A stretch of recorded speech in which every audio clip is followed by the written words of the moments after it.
Hello friends, आज हम बात करेंगे पीकोस मतलब के पॉलीसिस्टिक ओवरियन सिंड्रोम। यह इसको हम पीसीओडी के नाम से भी जानते हैं। यहाँ पर हम जानेंगे इसके कॉजेस मतलब इसके कारण के बारे में, और इसमें कौन कौन से सिम्टम्स मतलब के लक्षण देखने को मिलते हैं, और यहाँ पर कौन कौन सा ट्रीटमेंट मतलब के कौन कौन सी मेडिसिन का यूज़ किया जाता है।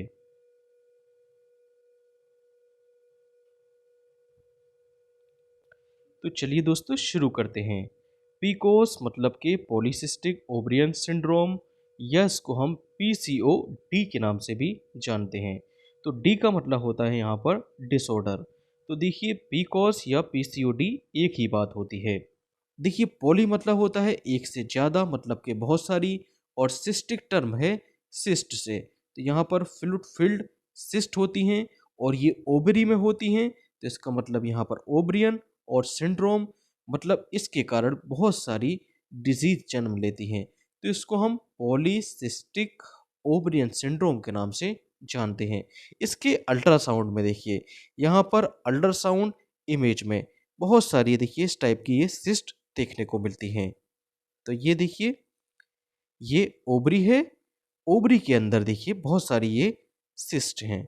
ओके, तो ये सिस्ट हैं, ये ओवरी, ओवरी के अंदर बहुत सारी सिस्ट। तो इससे हम पता लगा सकते हैं कि ये पीसीओएस का या पीसीओडी का केस है। तो पीसीओएस के कारण मतलब के कॉसेस क्या क्या हो सकते हैं। इसमें पहला कारण हार्मोनल इम्बैलेंस, मतलब कि हार्मोन में असंतुलन की वजह से ही ये पीसीओएस होता है। तो पीसीओएस में ईस्ट्रोजन और प्रोजेस्टेरोन, जो कि फीमेल हार्मोन्स होते हैं, इनकी मात्रा में इम्बैलेंस हो जाना मतलब कि असंतुलन हो जाने के कारण पीसीओएस हो सकता है। या इसका दूसरा कारण इंसुलिन रेजिस्टेंस, रेजिस्टेंस मतलब कि प्रतिरोध। अगर देखिए महिलाओं के शरीर में इंसुलिन का रेजिस्टेंस हो जाता है, तो इसके कारण भी पीसीओएस होता है। तो पीसीओएस में इंसुलिन का रेजिस्टेंस हो जाता है। अब जैसे ही देखिए इंसुलिन का रेजिस्टेंस हो जाएगा, तो बॉडी में शुगर की मात्रा बढ़ जाती है। इसका तीसरा कॉज जेनेटिक कॉज हो सकता है, मतलब कि आनुवांशिक कारण हो सकता है।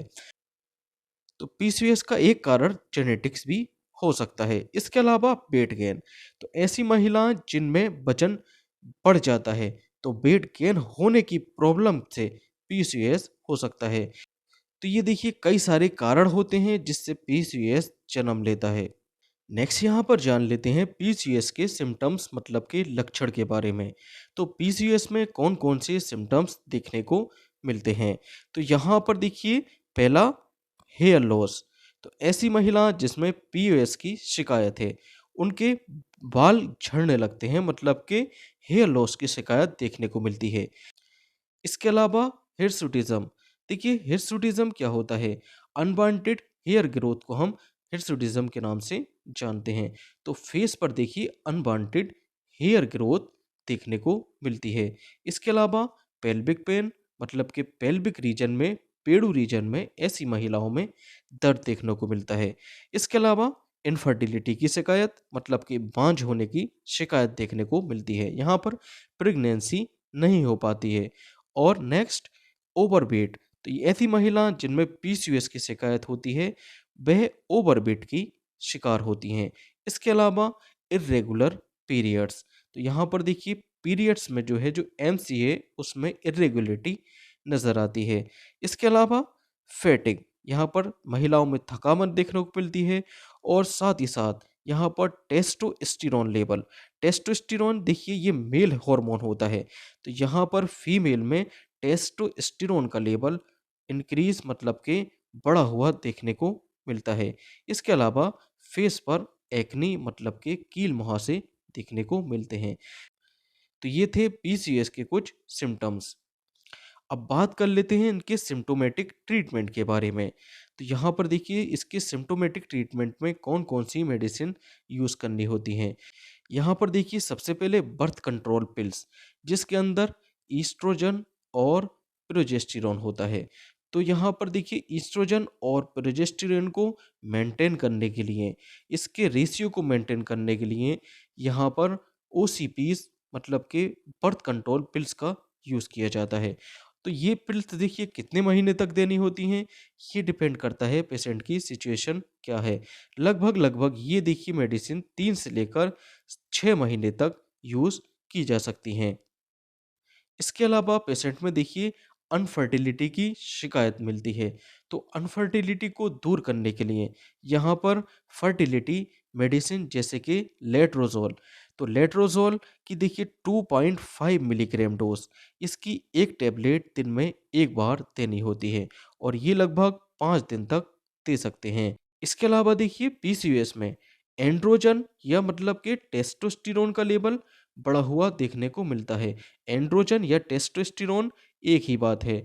तो एंड्रोजन और टेस्टोस्टेरोन का लेवल बढ़ा हुआ देखने को मिलता है, तो इसको कम करने के लिए यहाँ पर देखिए स्पाइरोनोलेक्टोन का यूज़ किया जाता है। स्पाइरोनोलेक्टोन या इसको हम एल्डेक्टोन के नाम से भी जानते हैं। तो यहाँ पर देखिए एंड्रोजन लेवल को कम करने के लिए एल्डेक्टोन की 50 मिलीग्राम डोज दिन में एक बार देनी होती है।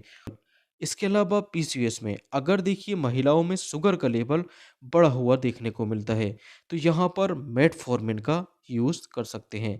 तो मेटफॉर्मिन की 500 मिलीग्राम डोज दिन में ओडी वंस अ डे या इसको आप पीडी भी प्रिस्क्राइब कर सकते हैं। तो इसको दिन में एक बार या 2 बार तक दे सकते हैं।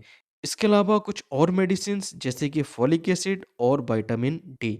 तो फॉलिक एसिड की 5 मिलीग्राम डोज, इसकी एक टैबलेट दिन में एक बार और विटामिन डी की 0.25 माइक्रोग्राम डोज, एक कैप्सूल दिन में एक बार दे सकते हैं। या फॉलिक एसिड या विटामिन डी के कॉम्बिनेशन को दिन में एक बार दे सकते हैं। तो ये था पीसीओएस का जनरल ट्रीटमेंट। तो इसको देखिए 18 साल से ऊपर की एज में ही यूज़ करना होता है। 18 साल से नीचे की एज में इसको यूज़ नहीं करना होता है। तो देखिए इसी टाइप की केस स्टडी, ईसीजी, अल्ट्रासाउंड और चेस्ट एक्सरे और drug dose, child drug dose, adult drug dose और ऑल मेडिसिन की डोज और उसके यूज़ से रिलेटेड अगर आपको बुक चाहिए तो आप मेरे व्हाट्सएप नंबर पर मैसेज कर सकते हैं। तो पूरे 400 पेजेस की ड्रग डोज रिलेटेड बुक है, जो कि आप मुझसे डायरेक्ट मेरे व्हाट्सएप नंबर के द्वारा खरीद सकते हैं। Okay, thank you.